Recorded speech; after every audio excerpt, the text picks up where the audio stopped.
And welcome back to Fourth and Pain, the only pro wrestling show hosted by an NFL player. He's Adam Carriker. I'm Chuck Carroll, the weight loss champion, and and it is time to talk a little pigskin. We're gonna check the wrestling talk for just a little bit. Gosh, you know, you're coming up close here on training camp time, man. I think the rookies report this week, and then you're doing next. Is that right already? Yeah, I believe the rookies report 10 days before we do, something like that, and then we report the 25th of July. So it's coming up quick. Wow, that really is next week. That's the middle of next week, man. I know. I leave a week from tomorrow to head out. So it's coming up crazy fast. Yeah, but tell me, I know you're going to be super busy, but that time that you and I can get together and you can have your little buddy, the whipping post, there again just to poke fun at and to abuse, you're looking forward to that, aren't you? That's what this show is for. You don't have to actually come to my room for that to happen. Oh, you're such a jerk. You're such a jerk. I love it though. All right, man. So let's talk a little injury news. Let's actually start outside of the Redskins. Let's start with a guy up in Minnesota. Adrian Peterson, coming off of an ACL tear. Of course, now he's got some other off-the-field issues, but primarily, let's focus on that ACL tear because this is something that you have a lot of interest in. What kind of prognosis, what kind of a comeback is he looking at? And if he is able to come back, is he going to be 100% the same AP that we've grown to know and love? I've had two shoulder surgeries, which are both, when they tell you what the recovery process is, 6 months each. And then I had my ankle scope, which is supposed to be 6 weeks. So when they tell you something is 6 months, whether it be a shoulder, whether it be an ACL or a knee, the fact of the matter is they mean 6 months till you can play football. Wow. In reality, you're not going to start feeling good until about 9 months, and it's really a year to be completely normal. But he can play football in 6 months. He should be, he's going to have to ice. It's something he's going to have to probably deal with the whole season. He'll probably slowly get better throughout the season. And he'll probably be the AP that we saw. And when I met him at the Playboy All-American thing before my senior year of college, he seemed like a humble, hard-working, soft-spoken guy, but a hard worker. So I'm sure he's on top of it. I'm sure he's on top of his rehab.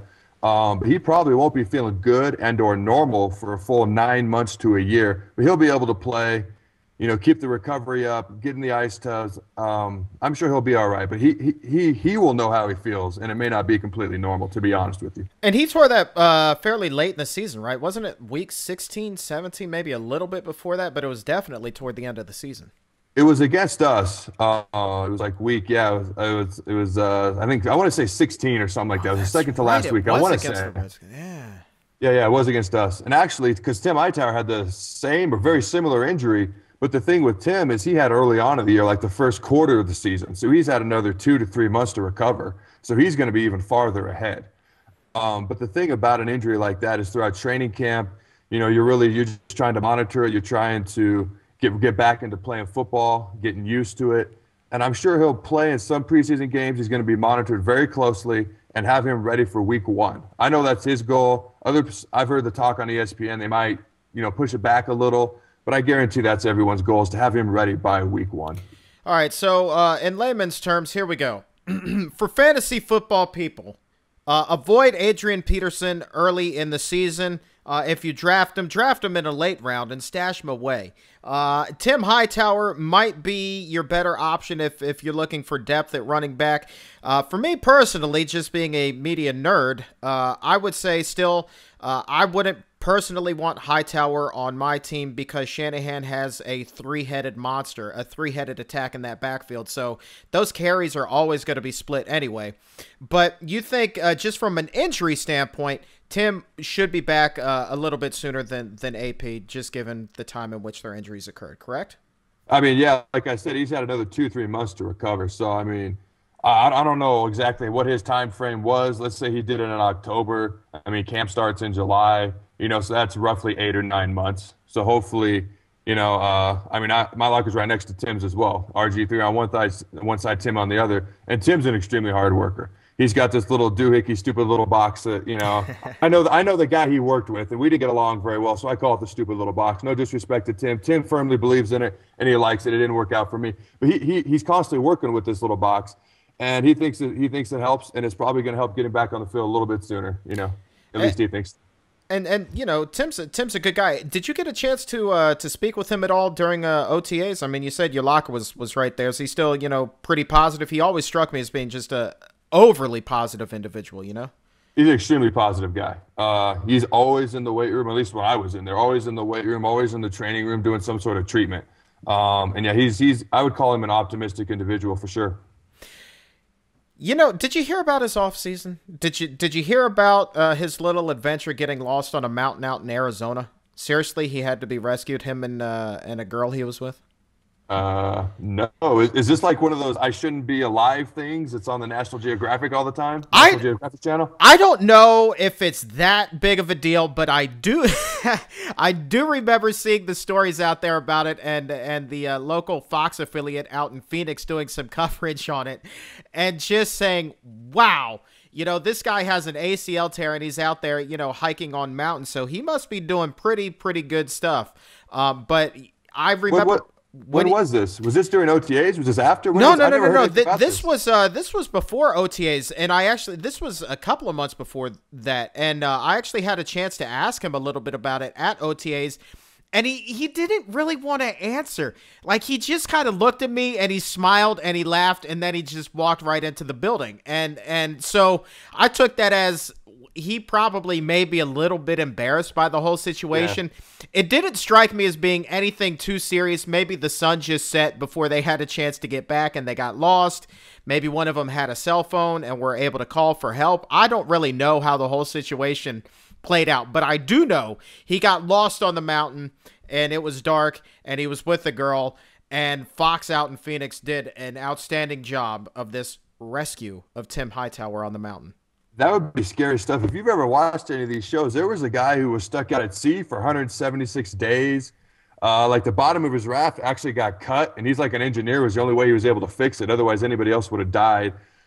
There's people who've been stuck on mountains for like a month. My neighbor, actually, the other day, he was over here, and he went hiking, and he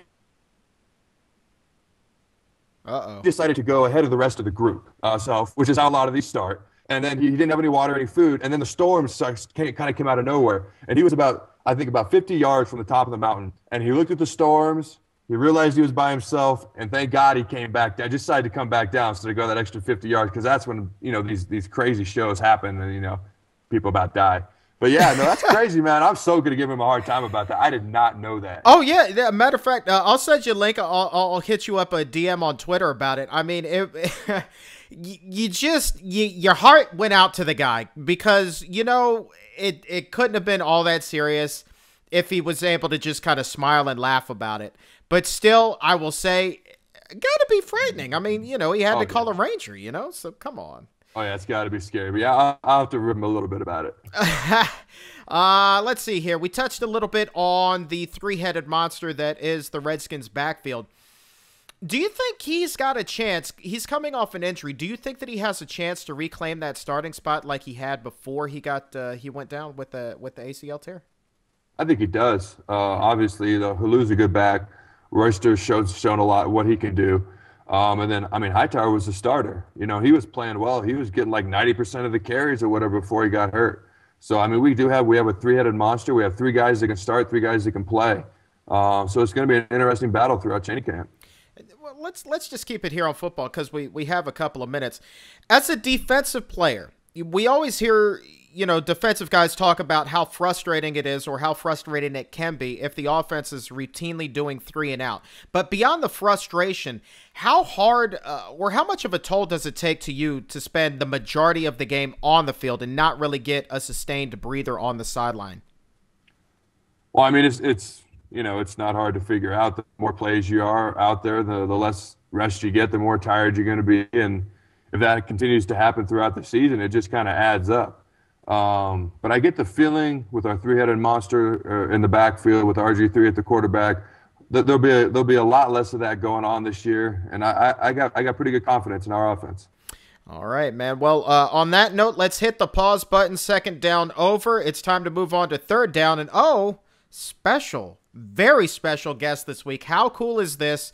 Love your TNA connections. We're going to have on the current TNA world champion, Austin Aries, on third down. You are the man for setting that up. I'm excited, man. I am the man. I know I'm the man. Well, I'm not the greatest man that ever lived because he is, but I'm right up there, daggone it. Such a big ego. He's Adam Carriker. I'm Chuck Carroll. We'll be right back with Austin Aries on Fourth and Pain.